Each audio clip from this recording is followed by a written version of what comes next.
Welcome to Fast Talk, the Velo News podcast and everything you need to know to ride like a pro.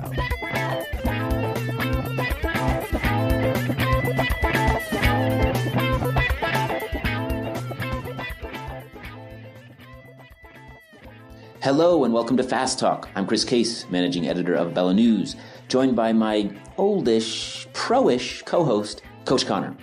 Last fall, Trevor and I conducted a not-so-controlled study on climbing, and we had the help of a young, talented Colorado rider. His name? Sepp Kuss. At the time of our little experiment, Sepp was about to head to Europe for a training camp with his new WorldTour team, Lotto NL Jumbo.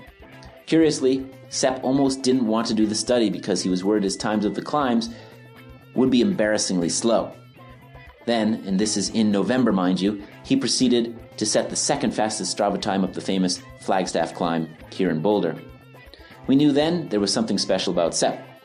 It didn't take him long to dramatically prove that point to the rest of the world.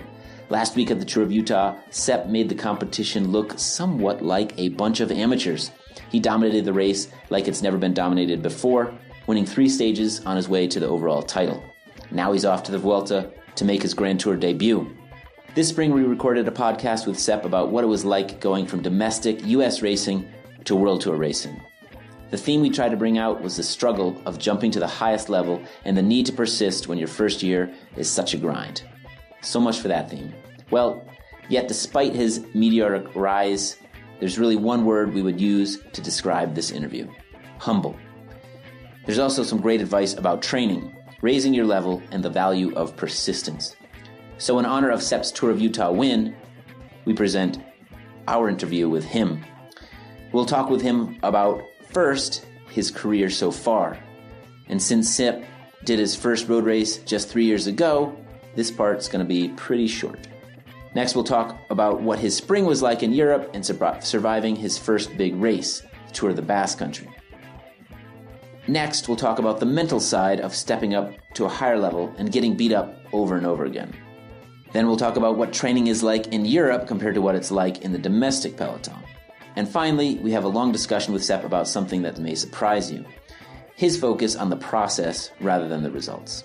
We'll also hear in this podcast from Joe Dombrowski, a leader of the EF Education First Drapac World Tour team. Joe was one of Sepp's chief rivals at the Tour of Utah this year and won the race himself back in 2015. The discussion will serve as a good comparison of how the two riders train. So, pop some popcorn, pull up the highlight reel of the Tour of Utah, smile along as Sepp dances away from the competition. Let's make you fast.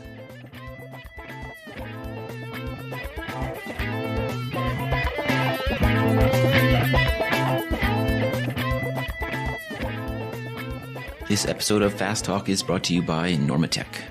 Dial in the most advanced recovery for your body with Normatec's patented compression massage technology. Riders like Taylor Phinney, Tom Skunge, and the BMC racing team all rely on Normatec to get them through the daily grind of professional cycling. Normatec increases circulation, rejuvenates muscles, and reduces soreness, so you can train harder and race faster. Stop by the Normatec tent at the Colorado Classic to try it for yourself and feel what everyone is talking about.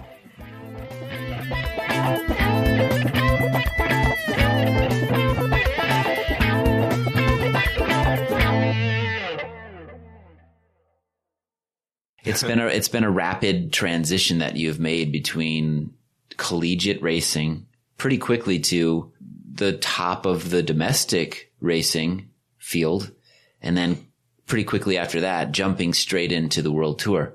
So we want to sit down, we want to discuss all of that. We want to discuss how your training has changed, what things you need to work on, the mental aspects of that transition, the tricks that you've maybe employed, the things you've quickly realized that you need to work on, all of that. Why don't you start by giving us a sense of how long you've actually been riding, just that rapid progression that you've made? Yeah, I mean, riding in general, since I was, very young, but, never at a really serious level, like a lot of juniors or even younger kids are these days. But, yeah, I mean, I think seriously racing, I started in 2013, where I was fully focused on, at the time, mountain biking only. And then, 2015, 15, did a couple road races to supplement the mountain biking. And I believe I laugh. Sorry to interrupt. I laugh because that's 3 years ago, and now you're in the World Tour. Yeah. Yeah. So you just spoke about the collegiate scene, and I think my first race on a road bike was in the Denver City Park for a collegiate race. And Crit. Crit. Yeah. And it was like, I'd never ridden in the drops so much, and I started the first 20 minutes or 30 minutes, I was only in the hoods. And then one of my teammates was like, Sepp, you need to, you need to get in the drops, and then you can corner, and then you can be arrow and do all these things that I just never thought about. But right. And that was probably literally 3 years ago. Yeah. Because that was probably in the spring of 2015. And here we are 2018. And you've gone from not knowing to really ride in the drops in a crit to racing against the world's best riders. Right. So that's a great way to encapsulate your rapid progression in the sport. Yeah. I'm still getting over the fact that your first road race was a race that I did after I had retired from racing full time. And I did it 5 years before. Oh, man. For my last time. Throwback. Yeah. Well, is there something you can share with us about how those transitions have taken place? Let's take the first one, from collegiate mountain biker to being a member of Rally and stepping up. You did the Colorado Classic last year, I remember. So that's in itself a pretty big transition, a rapid progression. Can you walk us through how that went? Yeah, for me, especially in the early stages, it was all pretty natural and just going with what I thought was most appealing or fun at the time. So, yeah, I mean, for me, riding my road bike was always something that I would supplement my mountain biking with. So it's not like I was a total stranger to riding my road bike, but I would never really do any races on it. So, and I thought, yeah, I like watching road bike races, and it seems cool, and it seems a lot different than mountain biking, and certainly a lot different than mountain biking is now in the more modern form. So I thought, yeah, nothing to lose by trying. And at that time, I think the big catalyst for making that choice was I was just kind of not really burnt out on mountain biking, but I just felt like I was stalling. I wasn't really getting results to write home about at World Cups or anything. And yeah, I just wanted to see what I was capable of, because I felt like I didn't really have any more room to grow, or maybe not even more potential on the mountain bike. So I thought, yeah, there's absolutely nothing to lose by trying out road racing. That's fair. You were 16. You'd been at it a long time. Explore new avenues in life. Can you give us a sense of what your training was like when you were a collegiate mountain biker?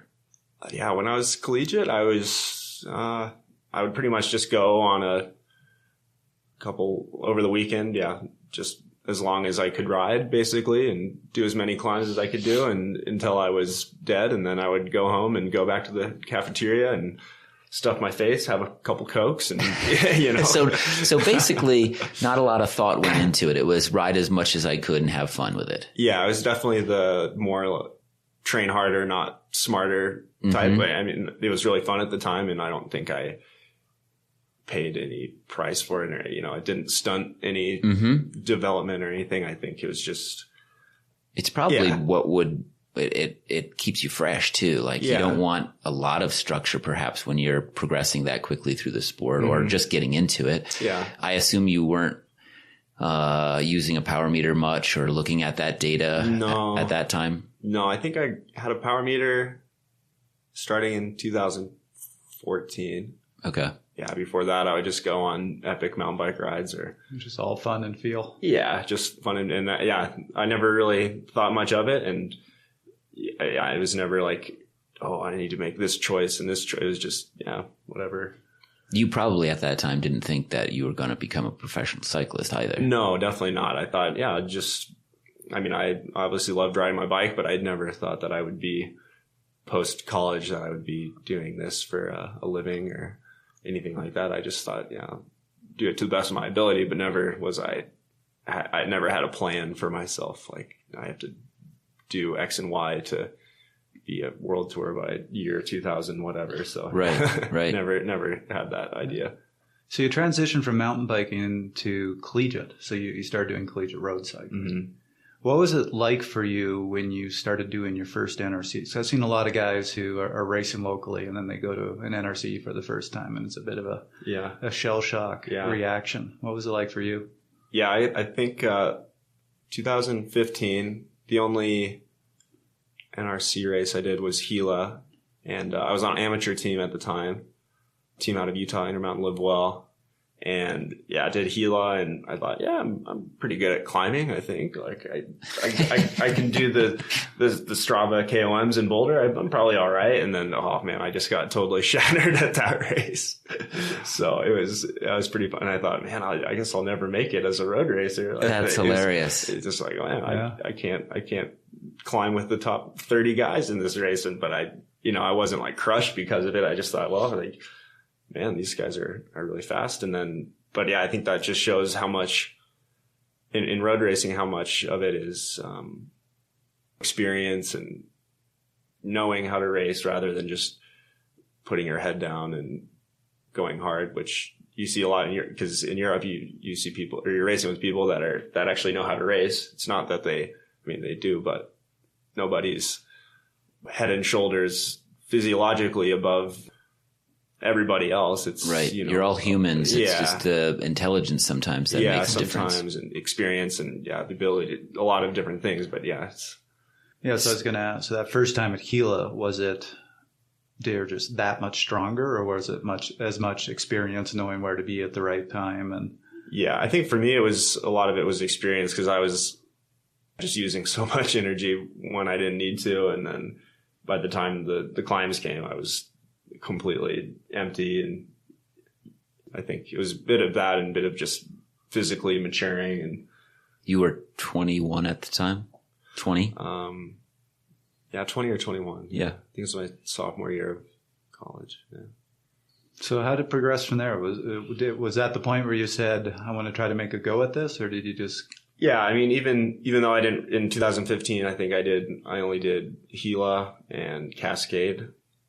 And I didn't really have like any big results or anything that indicated that I could do well there. But even then, I was much more intrigued by the racing than I was with the mountain bike racing. So I said, well, now this is the new project to be good at road racing.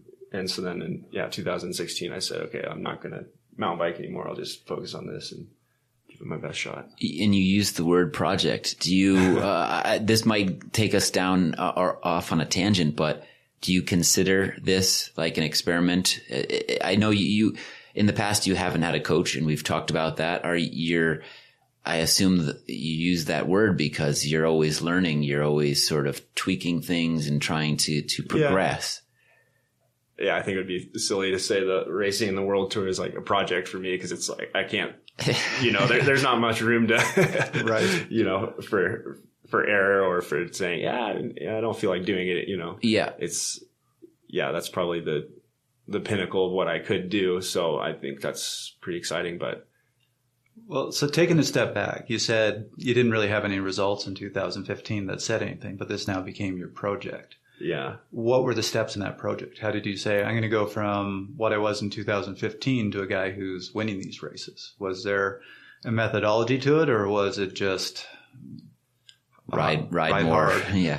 I think most of it was just the mindset, really, because when I was mountain biking, I didn't have that like winning mindset, because I knew like, I'm starting 5th row in this race. It's not feasible for me to get a top 10. I mean, there are guys that do that and they're incredible riders, but I was being honest with myself and I said, that's not for me. So I think when I fully, at least mentally, when I fully went to the road, I said, okay, this is a sport where you don't always have to be the freak of nature or whatever to win the race. And, there's a lot of things that go into actually getting the results. So I said, well, it's not just black and white. So there's a lot of things that I could improve on. And then the racing was so exciting to me. So I said, well, I have so much room to improve in the positioning and tactics that was a big aspect of it, not just the physical side. Because I don't think my training changed too much, really.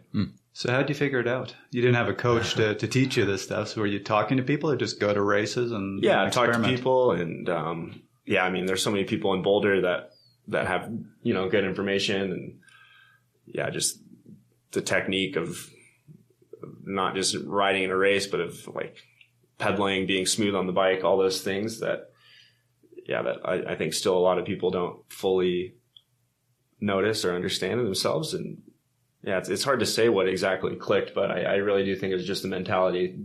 I think my body, I was suited more towards road racing, but mentally I was just more fresh for road cycling.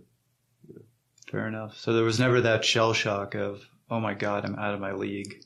I mean, now there is, but okay, we'll get to that. We're gonna get there. We're anxiously await your answers on that. Yeah.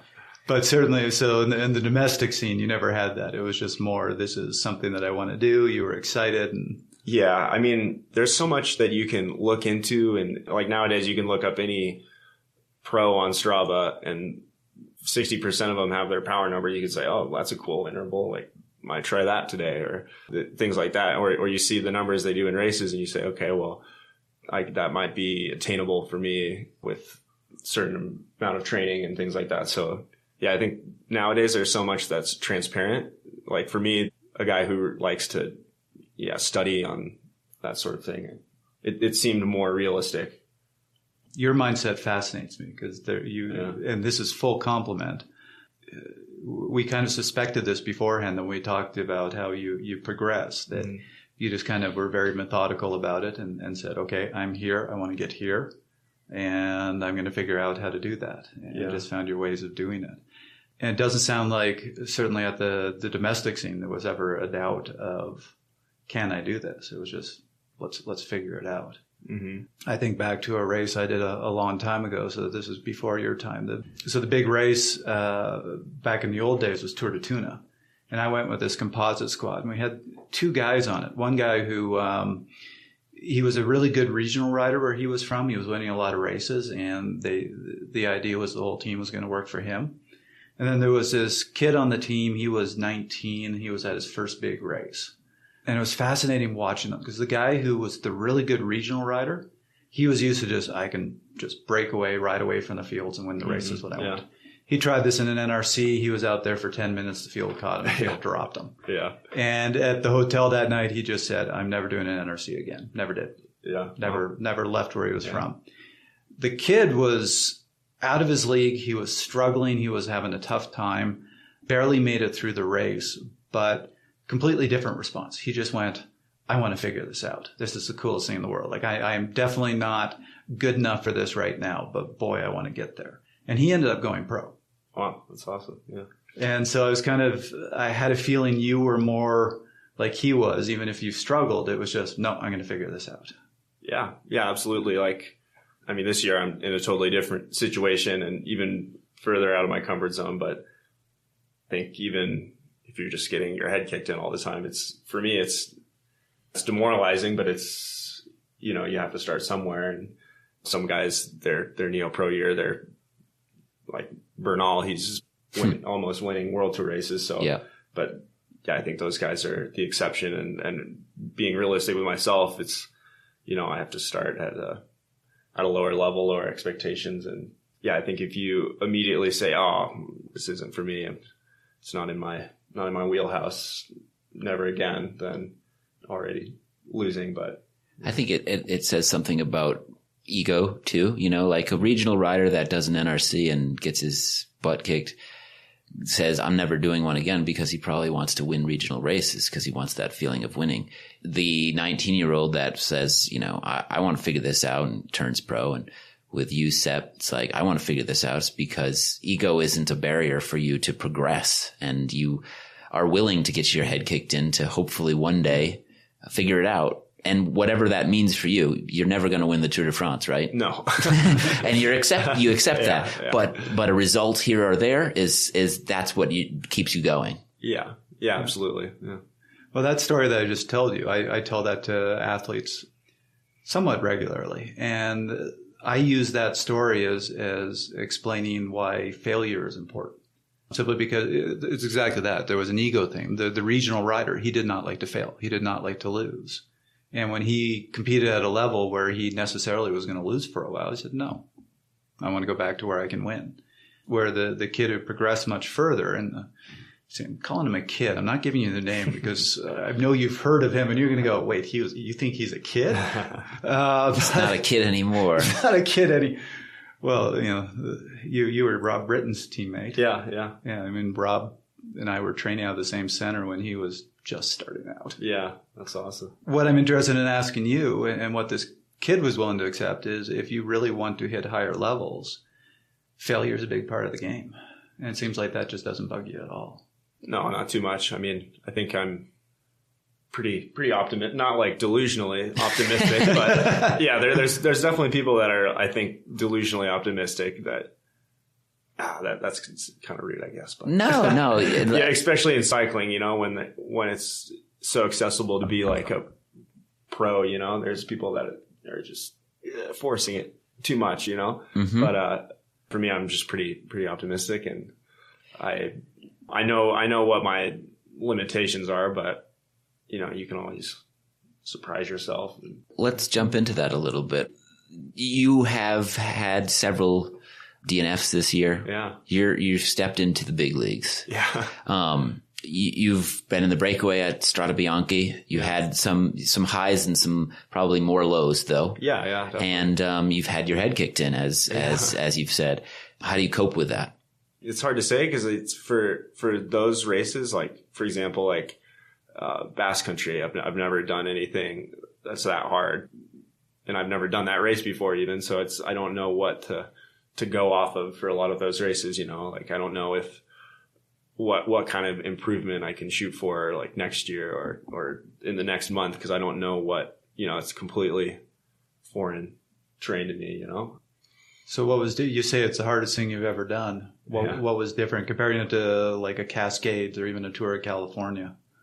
For Basque Country, it's just harder all day, and like for me, I felt like I was probably was like one of the heavier guys, So if you get dropped on a climb, there's literally no one to get dropped with. Can you take us through one of the stages? Like give us the dirty, despairing tale of Sepp at the Tour of the Basque Country. Yeah, I think let's see. The first stage was hard, but it was normal. But the second stage, all the gaps were still pretty close on GC, so it was probably like a 2-hour fight for the breakaway. And we started just on a standard coastal road, kind of headwind, and then we got to the top of the climb. It was still beautiful weather, and then all of a sudden the clouds came in and it just started raining mysteriously on this super fast descent. So then the group split, I think, right at the bottom of the descent, and somehow I was in the first part of it. Just from covering moves and everything like that, I ended up being. But half of our team was in the second one, half of us were in the first. So, and then from there, after the big split, we went into this crazy road. I think road of 1,000 turns or something they call it. Sounds great. And so when you're not racing. Yeah, it was like every turn, full sprint, every straightaway. I was like, lose one position, gain one position. I just try to hang on, and then I look back. Oh, last wheel. Got to hang on, I think. And then at that point, I was completely dead. And then we go up the first actual climb, categorized climb, which is steep goat path kind of thing. Yeah. So then I'm still last wheel, just coming out of these little, nasty corner, flat, uphill kind of road. And then, and then I got dropped from the first group, and I think, oh no, like now I'm just in no man's land. Like, why couldn't I have just stayed with the first group? And then, so I'm just kind of there trying to save energy, but not really. And then the second group catches me, and then we still have to come back to the first group. So then I'm pulling again with my teammates that are back there to get up to Primos again in the first group. And then right when we make contact, then we're riding the front again, and which I'm happy to do, because I'd rather do my work and be dead last by 30 minutes than just survive. And right. You feel like you have a purpose. Yeah. That probably helps mentally. Yeah, definitely. And then after that, I think after 30 minutes of pulling, then we started this really heinous climb in the middle of the race. I think it was like 12-15% for, it seemed like it was 10K, but it's probably only like 2K long. And then got dropped on that. And then I think there were maybe 3 guys with me. It just shows the level of that race, though. Like no one really. Right. But for me, that was the limit, and then for the next, I think 50K, it was just us in the cars, trying to get back. And then right when I get back, I think, oh yeah, I'll take some bottles, be a good teammate. And then right as I take the bottles, start up another, I think just Cat 3 climb. But at that time, it, felt like a Cat 1 climb to me. And I have like 5 bottles on me and I think, oh, I can make it to the top. I can do it. And they're like, Sepp, just get rid of the bottles. You're not going to make it over this climb. Yeah, the bottles. So I get rid of the bottles again. Finally make it to the group over the top. And I think, okay, now I just have to survive. Like there's nothing more I can do. Mm-hmm. And that was stage 2. One step forward, 2 steps backward. Yeah. But, yeah. So what was your feeling after that? Did you just go back and go, what did I get myself into? Or were you excited or? Oh, I was pretty excited when I finished. And then I get on the bus and everyone looks at me. Oh, Sepp, you're alive. You're alive. Oh, wow. We didn't kill the American today. Wow. Okay, good. But yeah, after that stage, I actually felt a lot better physically. I think for some reason I just was improving from then on. But I mean, it was still a really hard race. Every stage was, yeah. So here's a question I have for you. And I have a definite bias in terms of the answer for this question as a coach. Yeah. But I'm interested in your response. Do you think any amount of training could have prepared you for that race? Or do you feel you need to do races at that level before you can actually do races at that level? Yeah, I think in my case, I think this is my opinion, but I personally think I could have trained a lot more leading into that race because, what was it? I think a couple of days before we did a 1-day race, Volta Limburg, and before that I was just feeling really, really bad in training and just, I was supposed to do a power test. I couldn't even do the power test. I mean, I got 5 minutes in and couldn't even hold anything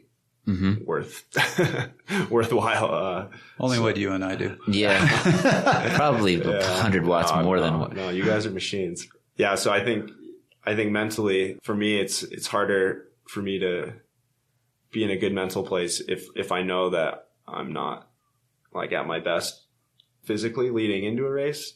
For me, just in general, it's an adjustment being with like, team trainers and everything. Not in a bad way. It's just, I'm used to being very, autonomous. And for me, I don't need people like checking in to see how I'm doing training. I do the work and confident in what I do. And then it usually works out. But yeah, before that race, I was in a bad place physically. And I think maybe mentally too, just because I knew that, yeah, this is going to be a hard race. Like I'm not anywhere near my best shape. And even in my best shape, it would still be a really hard race to get through. So it wasn't a shock to the system of, oh my God, I had no idea it was going to be this hard. It was just more, you were aware you were going in, not firing on all cylinders. Yeah. Yeah. And yeah, I mean, personally, I had lower expectations. And then when I started improving later in the race, it was probably a better sign. But yeah, going into it, I was just ready to suffer. Do you going back to your story about the Tour of the Gila, the first time you did that, you think, I can climb and yeah. You go there and you get crushed. Yeah. Now you've stepped up. So then you go to the Tour of the Basque Country and a similar thing sort of to that Tour of the Gila experience happens to you. You get your head kicked in. It's really hard. You're like, holy crap. So where do you go from here? How do you get to the point where next year or 2 years from now at the Tour of the Basque Country, you're not fighting to hang on to with your fingertips to the backs of the group. You're contesting, you're contending, or you're just able to do more work, and it's just a more pleasant experience. Yeah. So you're asking what do you think I need to do? Or yeah, I mean, you maybe didn't have an exact roadmap of how you went from getting your butt kicked at the Tour de Gila to where you are now, but you made it there. And I would assume that you want to have better experiences the next time you do the Tour of the Basque Country. So do you have a plan in your mind of how you get there? Yeah, that's a good thing to bring up with Gila, because it was a similar feeling like, oh, I think I'm okay, but I just did this race and I'm not okay. So it's the same thing with those crazy climbing World Tour races where you think, maybe I'll get like top 20 on one stage, so I think I think it's the same thing though. Just doing it once is better than just going into it for the first time. So I think after one time of being at the back, I think there's no reason that, just from an experience standpoint, that it won't be 10 times better than that. Just, maybe that's optimistic, but that's just in my observations of how I've progressed in road races. A lot of it is just, so much experience for me. And then even if I'm in a similar physical shape, I'm a lot better the second time around once I've done a race or experienced a certain situation. So that was certainly what I was getting at with my bias. I'm a big believer that we rise or lower to the level of the competition. Yeah. You just kind of naturally start to understand here's the level that's expected of me. And we're actually it's difficult for us to really exceed that level. So you need to kind of get hit by that higher level and go, oh my God. Yeah. And then reset your expectations in your head of what's normal. Yeah. Yeah, definitely. Yeah. Yeah, I think usually if I'm going to race, my expectations are usually pretty accurate. So it's not like I get super, super frustrated, after a race. I can move on pretty quick, which is, for me, it's a strength because, there's always another day, always another race, and it's not the end of the world, But I think where maybe some guys struggle, especially in their first years, not that I've been through it yet or anything, but if you just dig yourself in a mental hole, then you're never going to have different expectations, or you always have expectations that are too high, and then you're never satisfied. Or you are a true optimist. So the big question I want to ask you, and please take your time with this. One thing you've demonstrated is you've been somebody who's able to jump up a level, get kicked around a little bit, and stay centered, stay focused, and figure it out, and learn to be successful at that next level. And it's kind of exciting to have you in here while you're in the process of that right now. Yeah. But certainly everybody, and I'm going to say most of our listeners here at some point or another are going to take on a race that's going to be above the level they're used to, and they're going to have to confront being a little out of their league. What advice do you have for the listeners for dealing with those situations? Yeah, that's a good question. Yeah, I mean, I guess first bullet point in that would be just know that if you've done the preparation, and you've obviously earned that through just being starting in this race, whether it's because you're in that category of you're a Cat 2 and you just upgraded and now you're in a Cat 2 race, or you're a pro and you're in a pro race, you've obviously earned that. So it's not like you shouldn't be there. So that's, the first mental roadblock. And then just know that when it's really hard and you think, oh man, I might let go. This is really hard. It's hard for everybody else. I think that's what you notice in Europe. It's like when it's hard, everyone's suffering, but they're also really good at suffering, and some guys are good at hiding it too. So you think, oh man, this is mentally and physically really hard, but you just have to hang on. Sometimes you just don't have a choice but to hang on. At least if that's what you think of in your head, think, no, there's no option. I need to hang on to this group then.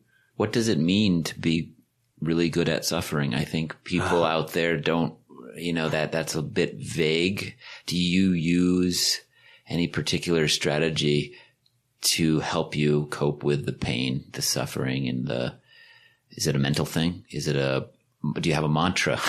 Do you play a specific song in your head? Is there anything like that, or is it just sheer determination? No mantra, but I think just from experience, when you let go and you have let go for 10 seconds or 5 minutes, you think, oh man, it's almost a worse feeling than hanging on and and being in that other dark place. So you always, at least for me, I think back to that. I think it's worse when you not give up, but when you can't go anymore, and regret it afterwards. The mental outweighs the physical of it.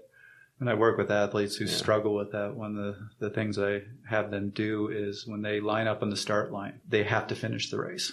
Mm-hmm. The reason being, when they get to that point where they're really hurting and let go, it's usually with the idea, well, I'll just pull out of the race. Yeah. All you have to do is have one race where you sit there chasing behind the field by yourself for an hour with everybody on the sideline going, way to go, you can do it. To just kind of go, I'm never doing that again. Yeah. I will go to that other dark place and hang on. Yep.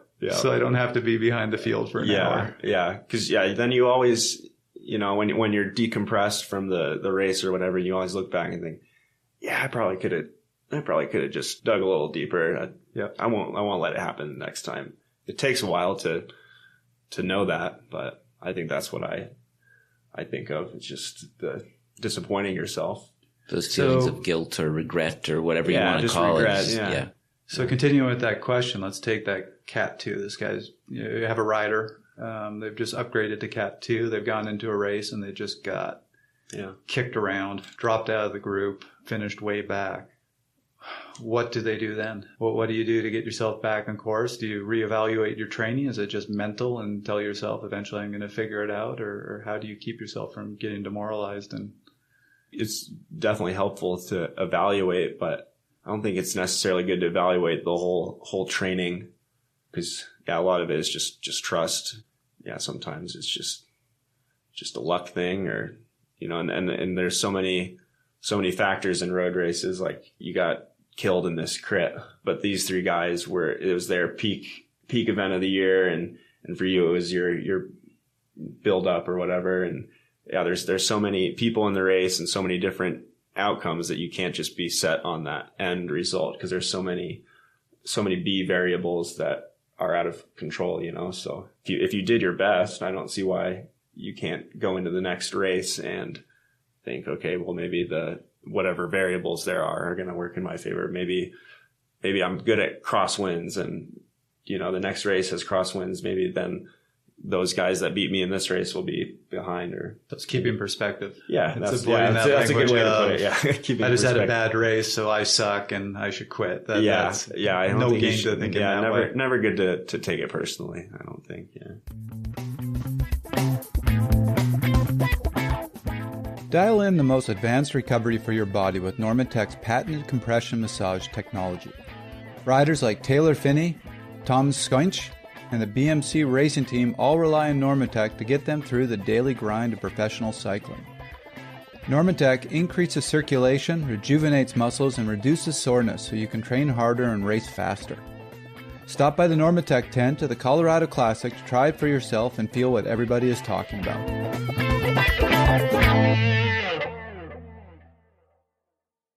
We have this sort of unique opportunity because last November, all three of us sitting here worked on this Science of Climbing project, and it's November. You go out and do a time trial up Flagstaff Mountain in Boulder, which is sort of a famous climb. Everybody uses it to test their form. You're wearing lots of clothes. It's 30 degrees Fahrenheit out. It was cold that day. And you set time that until yesterday was second on the list. Lachlan went up there and bested you. He's worthy. And now we're talking to you, and it's well into your first season on the World Tour. It brings up a number of questions in my mind. At the time you said, I'm not going too fast now for being in November. I'm not overtraining, because I'm getting ready for the World Tour. I'm not doing anything differently than I would otherwise. And Trevor and I are like, well, if I were him, I'd be like, man, I'm stepping up. I've got to maybe do a little bit more. Yeah. Looking back on that time, did you do too much? Did you come in a little bit not overcooked, but with a little bit too much in you? Yeah, it's hard to say because, comparing it to like 2016, I was training a lot more at that time in 2000, and I was, maybe comparing 2016 to the beginning of, what was that, 2017, November 2017.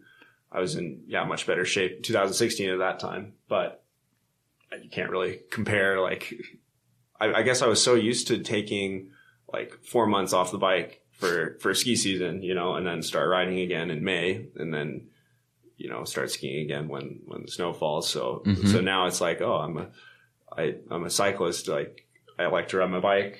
If I take like 4 weeks off completely, or just running or whatever, then I come back and I have like knee injuries and all this stuff. So I just prefer to ride more in the off season. But, so this season was pretty, I'd say pretty relaxed relative to seasons before in terms of riding or training during the off season. But, I don't know. I think maybe a bit more rest, just knowing how hard the races are in the spring and just being a little fresher. But yeah. So you're saying that is what you did, or that what you will be doing next year, or both? I was kind of like half in, half out, because I said, it's maybe good to have a bit more rest, but at the same time, I want to not just be surviving in the spring races. So maybe I should, really, really go all in now and then take a good break in the middle of the season, which has usually worked for me. But, maybe I underestimated the amount of rest that you need leading into a huge season and more race days and everything. Cause I think in the past, at least on the US scene, I was, training a lot more intensity. Just more in general, and maybe training at a higher level in terms of numbers that I was putting up in training, but I wasn't racing nearly as much as I am now. So now you're getting more of it through your racing. Yeah, I think. I mean, yep. Yeah, the gruppettos still go pretty fast. It's not that big a time cut. You got to keep moving. Yeah. I'm curious also to know if, I don't think you're adamantly opposed to having a coach. You didn't have a coach when we were working with you in November. I assume that the Lotto NL Jumbo has some coaches that you're working with. Do you think have you reassessed whether you need a personal coach to work with you to get you to the next level, to be able to compete more in these races that you're now doing? Yeah, I think just from the team standpoint, you definitely need coaches that are internal, just to make sure everyone's doing the work, and because it's very formulaic, not in a bad way. It's just they have this certain race where they need these riders to be ready and this rider to be the leader. So I think for them, it makes it easier to manage everybody from a coaching standpoint. So I can totally understand that. But I think for me, like I mentioned earlier, at least mentally, I work better just do my own thing. I think something I can improve on is like leaving comments on my training files. Cause I think, well, if it went good, I don't have anything to say. If something goes bad, you'll hear from me, but usually it's pretty even keel in terms of what I have to say. But obviously communication is really important. But yeah, it's hard to say if I would be better in this like World Tour situation, if I would be better doing my own thing or with more managed, I guess. Trevor, I think you probably have some things to say. Actually, I really don't. No? I'm quite interested. I mean, as we've talked about, every athlete is different, and some really need guidance. Yeah. From everything I've seen of you, you're not somebody who just trains haphazardly or randomly. You're very thoughtful about it, and my guess is if we looked at your training routine, we'd say that's very structured. That's well coached. And you figure that out on your own. And you also have to be comfortable with your training. And every time we talk about this with you, I kind of hear in your voice this, I like my freedom. I like to be making my own choices. And you don't like the idea of somebody coming in and telling you what you should be doing every day. Yeah, it's not that I don't like the idea, but for example, if I have a general training day, then I think, oh, what should I do? And then a lot of the times I'll just end up doing something stupid, like just riding 270 watts for, whatever. And then you're not really going to do too much for you, but yeah. That's zone one for Sepp. Yeah. Well, listeners no. For me, that's hard, but it's, for me, if it's open-ended with someone telling me that it's open-ended, then I'll always strive to do something, maybe stupid. Yeah. Something that you look back on 2 days later and say, oh, I shouldn't have done that. That's why I'm tired today. But before, it was more methodical because I had just this plan. Right. And now it's a different plan because you have different roles, and you may not know if you're going to be subbing in for a race that weekend or something like that. So it's just different training philosophies, which is not a bad thing. Just figuring it out, getting used to it. Yeah. So the question I'm interested in asking you is, you obviously figured out a very good training routine to make yourself very successful in the North American circuit. So you're now getting over to Europe. You've talked to us about Basque Country and what some of these races are like. Now that you're getting a sense for it over there, what elements would you change about your training? Is there anything you look back and say, that was good for North American style racing, but boy, I need to do it differently now? Yeah, it's interesting because, like I said, the team has a general coaching philosophy. So you can say, oh, look at Primoz. We're doing similar training, but he's already won 2 World Tour races this year. Right. So obviously it's really good training. So I can take confidence in that. But I think for the North American stuff, I guess I was training in a way that was where I could win the race. It was all about making that like a winning acceleration, or being able to attack. Yeah, being able to attack, or being able to clear the lactate when it's, a kilometer to go. And now it's different roles. So maybe, more low threshold training, and just to make it through the longer races. And in the US, it's really high power at the end, but everything preceding that is not. So it's really, US is really working that high intensity, working that big power. Whereas Europe's much more about, you need to hang on for 5 hours. Yeah, definitely. Yeah, you need to be extremely efficient. Yeah, be able to produce that 20-minute power that you did in the US after riding 150 watts, but you need to do that in Europe after riding a lot more than 150 watts. It's also, I mean, you're hinting at the fact, or not even hinting, but saying it has a lot to do with the role that you play. It used to be, when you're on rally, you were going for stage wins. Yeah. Now you're bottle guy. Mm-hmm. So your role is completely different. You don't necessarily need to function in the same way. Your training has evolved because of that. Mm-hmm. Yeah, I would agree with that. So for the guys over in Europe who are trying to win, are they training similar to the guys trying to win in the US, or is it still different? I think they train a lot easier than guys in the US. Really? Oh yeah. I mean, that's my, How so? Not easier, just different. Is it more intelligent? Just a lot more low intensity? Yeah. I'd say that, yeah. A lot more. The hard days are really hard and the easy days are really easy? Yeah. It's more polarized. Yeah, just a lot more mild, just a lot more just riding, I guess. Okay. At least that's what I've noticed in my own training too. It's a lot of just riding. Yeah. Okay. Just riding. Yeah. No secret formulas, just are there riding. Numbers attached to those easy rides, or are they just like go easy, or do they say stay below this watt? Yeah, for me it's ride less than 210 watts. Yeah, just ride. Okay. So 210 watts. So we measured when he was just coming off of a break, Sepp's threshold power at right about 330. Yeah. I'm guessing you're significantly higher than that now. Oh.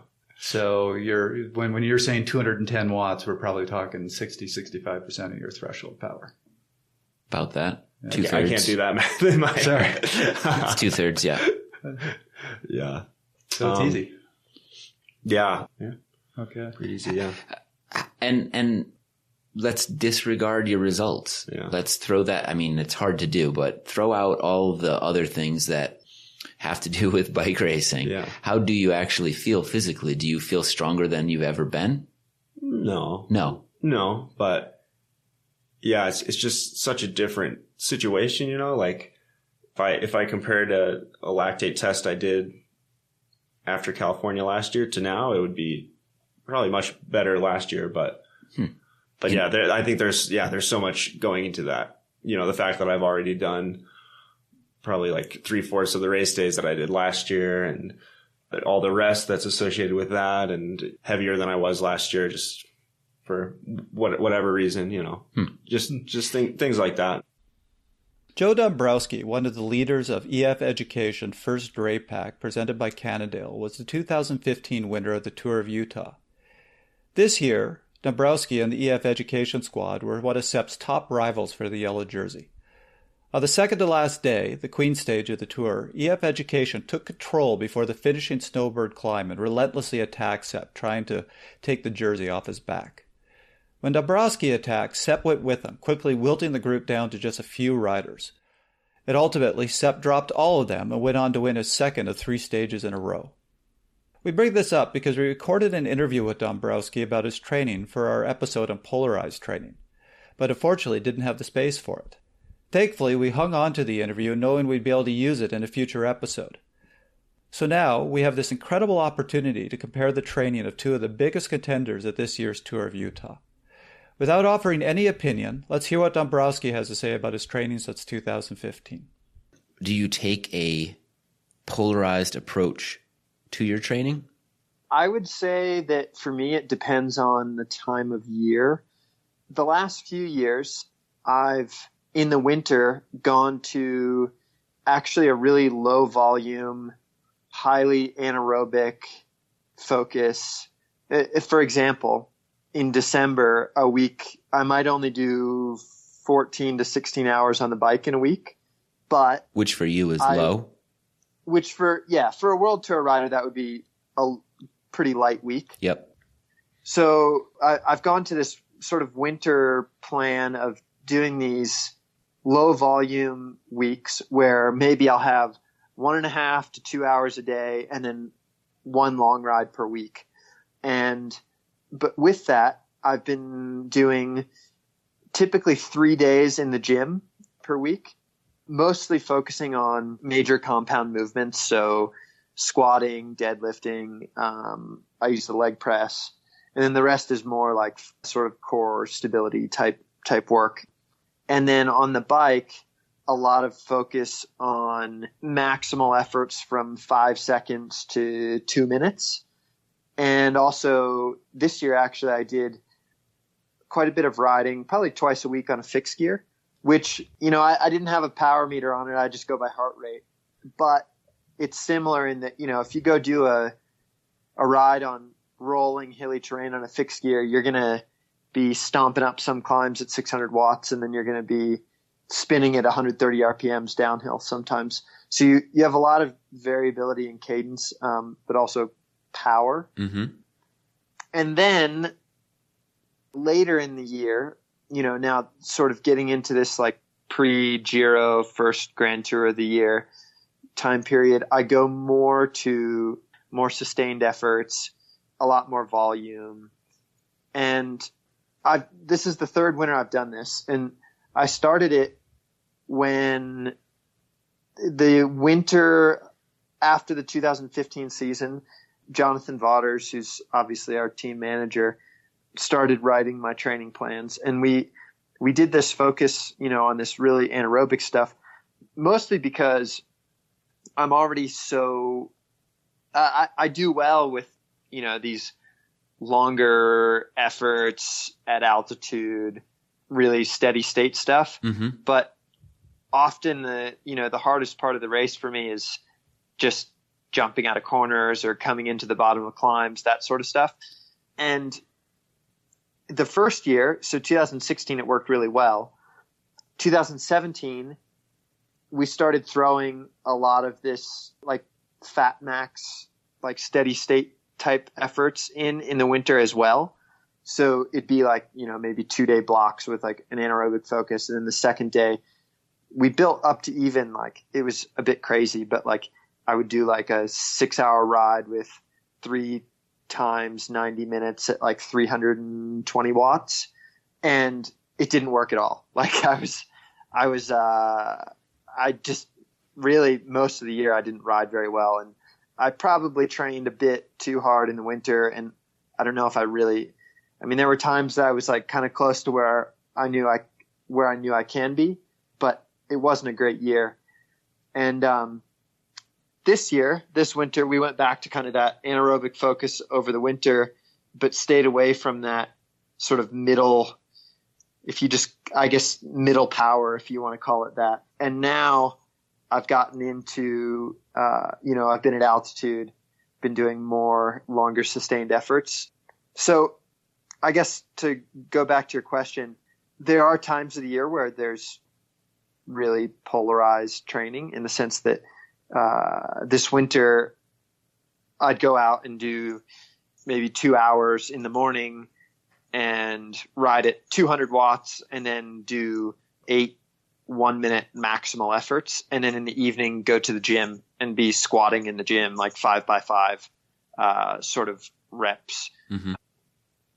Whereas now that we're getting closer to my big objectives for the year, we kind of get away from that. And personally, I found that sort of model works well for me, kind of developing that real peak power. And then as we get more into the season, adding in more volume. And sometimes I come into the season a bit maybe undercooked, like some of the races in February or March, you haven't really done much volume yet. And maybe it's not all quite there, but I feel like that model works pretty well for me. How have you and Jonathan arrived at this point? Is he reading journal articles? Is he picking up things from other coaches, or are you and he working together to sort of experiment with things a little bit because you know what you're good at, some of your weaknesses, and you're trying to just bring everything up to the next level? Yeah, I think he's well informed, but also some of it is, there's value to experience as a rider. I think you can, for example, you could go to school and learn all about training and physiology and really have the, academic side of it down. But I think there's a lot of value to having raced at a high level and you have that experience. So I think it's a bit of that. And there is probably some degree of experimentation because you don't always know how someone is going to respond individually to a given type of training. Right. But at the same time, from my end, while obviously sometimes mistakes are going to be made, you have to be a little bit careful about that because, this is my career and you can't afford to make it a big experiment. So I think too, you have to kind of, keep your wits about you and sort of, I wouldn't drift too far off. There's more to being a top pro than just training. Let's get back to Sepp and talk about nutrition and living in Europe. This often comes up when people go to Europe, particularly in cyclocross riders that might go over for a brief period of time, and they struggle with the lack of familiarity with everything from the surroundings, but particularly to their food and all of that. Has that been a struggle at all, finding the things that you perform best on in terms of your nutrition? Not too bad. I think in the US you have just a lot of variety, so you can either eat absolute garbage or you can eat, really good food. So, but that's on you you can walk into King Supers or whatever, and you take the blue pill or the red, and yeah. Let's not talk about pills. Yeah. Keep it G-rated. But yeah, in Europe, I think, you're definitely limited, but I literally eat anything. So I'm not picky at all. But I do really like to eat. Yeah, for me in Europe, I say, oh, that's a cool food I've never seen before. It's a nice cured meat. I don't know if it's good or bad for me, but I want to try it. So then, yeah, there's much more experimentation, where in the US it's like, okay, I'll get some rice for dinner and some meat, and I'm happy with that. But over there, it's, what's this fun topping to, right. You know? I think one thing too, and correct me if I'm wrong, but you're living an adventure right now a little bit too, which is sort of envelops everything that we're talking about. You're a kid. If I do say so myself, you're a kid living in Europe with another kid, Nielsen Paulus, as your roommate, living in Europe, racing bikes, and it's an adventure, and you're trying this and you're trying that, and you're going to Basque Country, and you just described this heinous story of a stage, and Trevor asked, and how did you feel after that? And you're like, I was pretty excited about that, you know? This is, I mean, the other part of this big story is that you're living a dream. Yeah, definitely. I mean, it goes both ways, because you have to embrace everything that take everything in that you can when you're on this journey. But at the same time, it is a job, and you have to be good and serious, and you gotta show up at the race and know that you've rested properly, eaten properly, trained properly, because there's no margin for that kind of stuff, like where it would be on the US. You think, I can have Taco Bell before the crit, it's not going to hurt me, but you can't over there. You can't have Taco Bell before the time trial at some World Tour. It's just not the same margin. So yeah, I think that's been an interesting challenge for me, because pretty easygoing. I think I function best when I'm not worried about all the little, like when I'm on the bike, I'm very focused and I do what I need to do, but off the bike, I can be maybe not as focused as I should be. But for me, it's finding a balance, because if I went totally monk mode, I would burn out pretty quickly. I would not be a happy camper. But then on the other side, if I'm drinking beer and eating chips every day, it's probably not the ideal situation for me or anybody else. Right. You might not last very long either. Yeah. So yeah, just two extremes.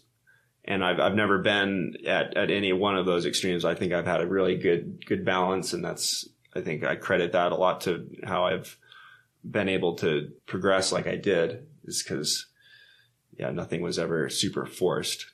I think it goes back to your point too.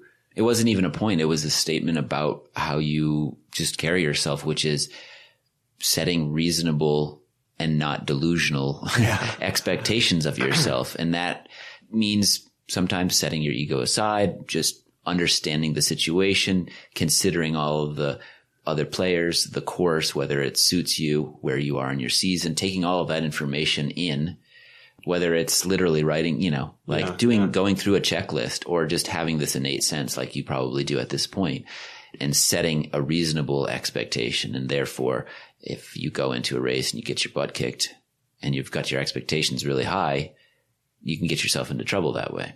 Yeah, definitely. And I don't think the expectations should ever be like a number or anything. Like last year when I was before Tour of Utah, I said, okay, I'm in good shape. Tour of Utah is coming up. I think I can do well, but I never said, oh yeah, I need to get top 10 or top 3 or whatever. Because then it's just one more thing that's like nagging at you mentally if you don't accomplish that thing, which is just a number. So yeah, for me, it's just the process goals. Like now for me, it's like contribute to the chasing or get to this point in the race instead of this point where you got dropped earlier. Like let's make it to 2K to go instead of 10K to go. And then if you set those reasonable processes for yourself, then it's a lot easier than saying, oh, nationals is coming up, top 3 or bust, that just doesn't help you. You're focusing on the execution. Yeah, definitely. Which I think is a great thing, because when you're standing on the start line, there's nothing you can do to control whether you cross the line first or not. And people have a hard time understanding. You can race the perfect race and get a flat tire 10 miles from the finish, and you're going to finish dead last. Mm-hmm. But you do control the things like how prepared do I come into the race? Am I going to ride at the front of the field? How am I going to approach this climb? And it sounds like those are the things you really focus on. And if you do it all right and the form is there, the result might be a win, but that's not the focus. Yeah, it's not the focus. And I mean, it sucks to not get the result because that's what you want in the end. That's what everybody wants is to win or get their best number in the end. But it's hard to let go of that, I guess. Like you said, there's just so much going on that you just have to respect that, you know. I think it also turns the focus towards yourself, and you can focus on yourself. You can't worry about the other people that might show up, because if you say, I'm going to get fifth or I'm going to get first, but then other riders that are better than you show up, then that's just, you have to focus on yourself at some point. And, Yeah. So just do your best performance and let the chips land where they land. Yeah, definitely. And like for me, being a new pro, like, you know, I've talked to other guys and they say, yeah, it's, you know, everybody is on a different pathway. You know, there's the slow burners that they're not really anywhere in the races. And then finally something clicks and then they start to do well, and then there's also people that are immediately good. And I don't think it's good to compare yourself to people that are on different trajectories, because everyone's so different. And then if you're comparing, you say, oh, well, he was top 10 in all these races in his first year and I'm not, then I would imagine that in your team specifically, that's a good point to make about your team specifically, because you've got this guy, Primož Roglič, who's in some case, in some people's minds, it seems like he's come out of nowhere. He's a ski jumper and he hasn't been riding bikes a lot and he's just crushing it. So if you compare yourself to him, you're going to probably get demoralized because he's just got that talent. Things are clicking. It's working for him. Is that something you talk about on that team specifically because he's got that talent and it's clicking? Yeah, I think for Primož, like everybody knows that he's just a freak of nature. But yeah, he did it. Like if you look back, he did have to go through the ranks, you know, riding for a continental team, and he tells us stories about like his first team time trial. He didn't know that you could not take pulls, you know, so he just would ruin himself taking pulls and then get dropped. And it makes him a good time trialist now, I guess. Yeah, but everybody starts from somewhere, and he's a super humble guy and has a lot of humility too. And yeah, it's interesting to hear his stories about stupid things he's done in races, or it's interesting to see the humility that those top riders have. It's pretty cool to be part of that. Yeah, it is. So it definitely sounds like in the races you said you aren't really focused on the result. It's much more focusing on the process, focusing on your performance at the time. Does that carry after the race? Do you spend a lot of time saying, man, I didn't do well in that race, or I did really well in this race? Or is it just, okay, that race is done. Now let's get back to the process of training and getting ready for the next race? Yeah, for me, I just tried not to really dwell on it too much. You know, if it went well, then it's awesome. And that's good fuel for the fire, and I can carry you through the whole year. You know, one result can really improve your confidence. But yeah, I think it's just easier if I just start focusing on the next thing. Cause say you had 3 bad races. If you're only thinking or reviewing the bad races, then there's just more in your head saying, oh yeah, that's bad. Or you have to get so much better. How is it possible? Then you're just, stalling yourself, I think. What I love about this is, I mean, you watch movies, and whenever they show you somebody who's very successful and a champion, they tend to like to show this image of somebody who always has to win. And if they don't win, they're kicking in the walls and at home dwelling about it. And that's, here you are, somebody who's progressed amazingly fast, gotten to the highest level extraordinarily fast. And you are so process oriented. You really look at it as just, there's going to be a whole lot of races. Some are going to go well. Some are going to go badly. And I'm just going to focus on what I need to be doing next and what I need to be doing next, and continuing to progress my level. And it's much more level headed, and you don't get caught up in any particular race. Yeah, definitely. I think the races are races, and yeah, there's only so much you can do. For me, the most stress I have is in the training, because that's what I can control. The races you can only control so much. So if I'm in a mental rut or something, it's usually something that's like, oh, I don't feel good in training, or oh, it's not where I should be, kind of thing. So that for me personally, that's harder to break out of, because yeah, like you said, it's processes, and in training, the process is all on you, but in the race, it's multiple things. You can adapt better. Would you say your perspective, your approach is an outlier, or you find that's the way most of the guys on your team approach it? Oh, yeah, it's hard to say, because you don't always see into the mental side of some guys. Yeah, and you see, like, especially when guys are so good, you think, oh, it's all nothing's hard for them, because they're just machines. Good,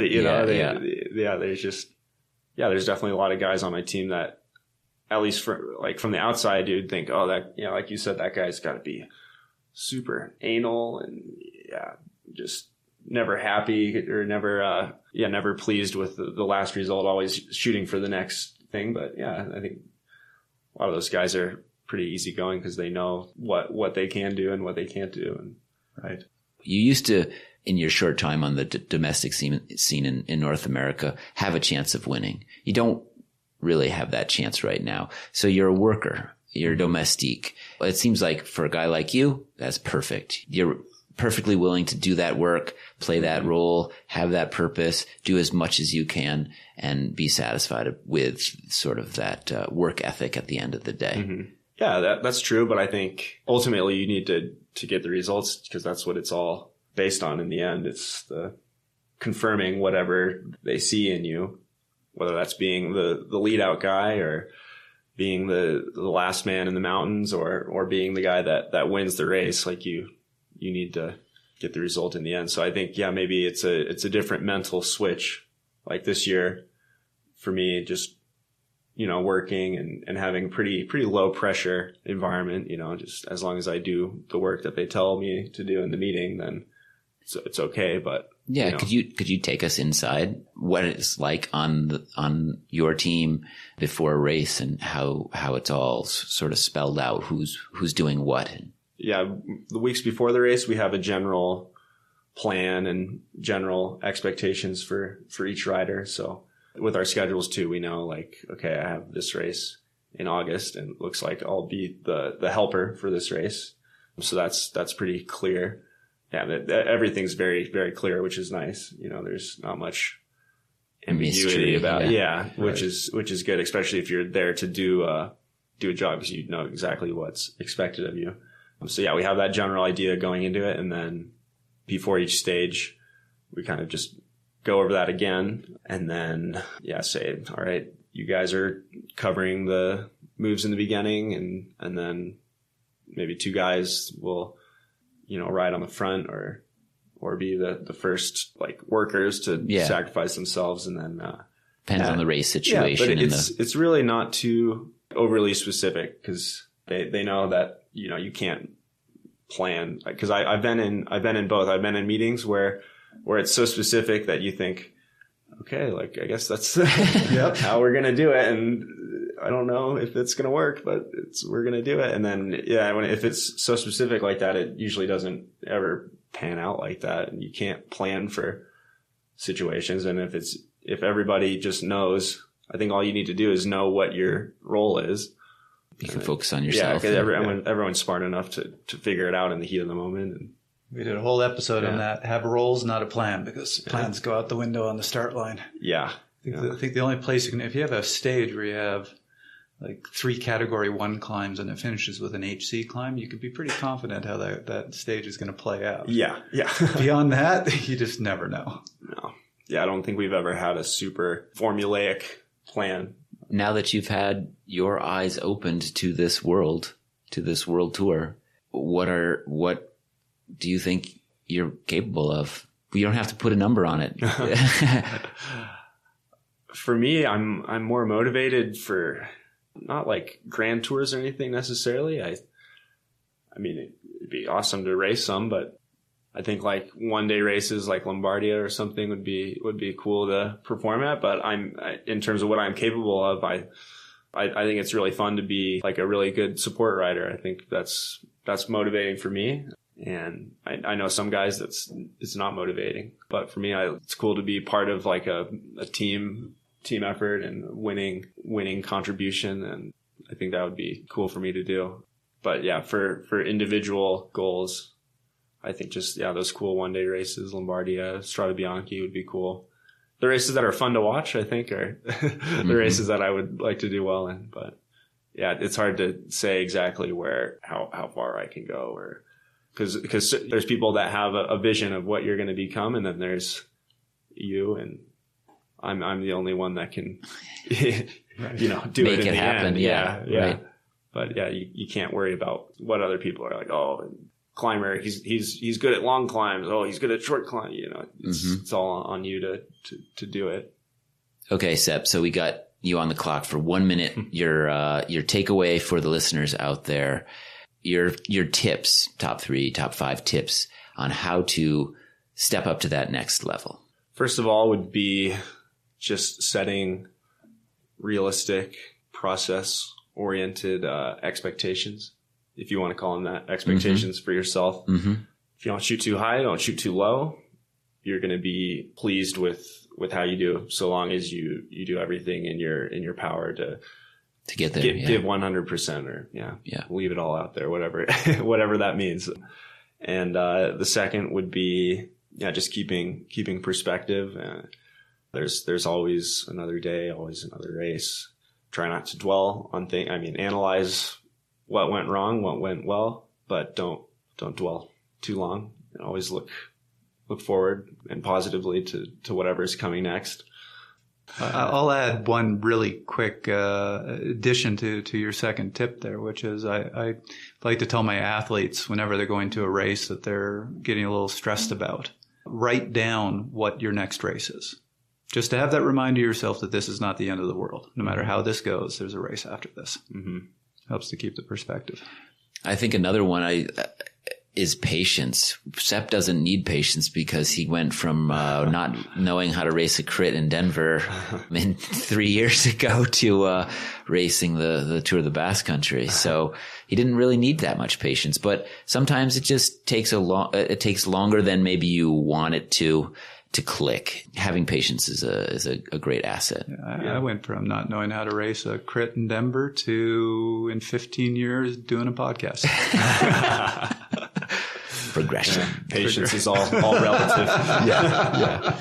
That was another episode of Fast Talk. As always, we love your feedback. Email us at fasttalk@velonews.com. Subscribe to Fast Talk on iTunes, Stitcher, SoundCloud, and Google Play. Be sure to leave us a rating and a comment. Become a fan of Fast Talk on Facebook at facebook.com/VeloNews and on Twitter at twitter.com/VeloNews. Fast Talk is a joint production between VeloNews and Connor Coaching. The thoughts and opinions expressed on Fast Talk are those of the individual. For Sepp Kuss, Joe Dombrowski, Trevor Connor, I'm Chris Case. Thanks for listening.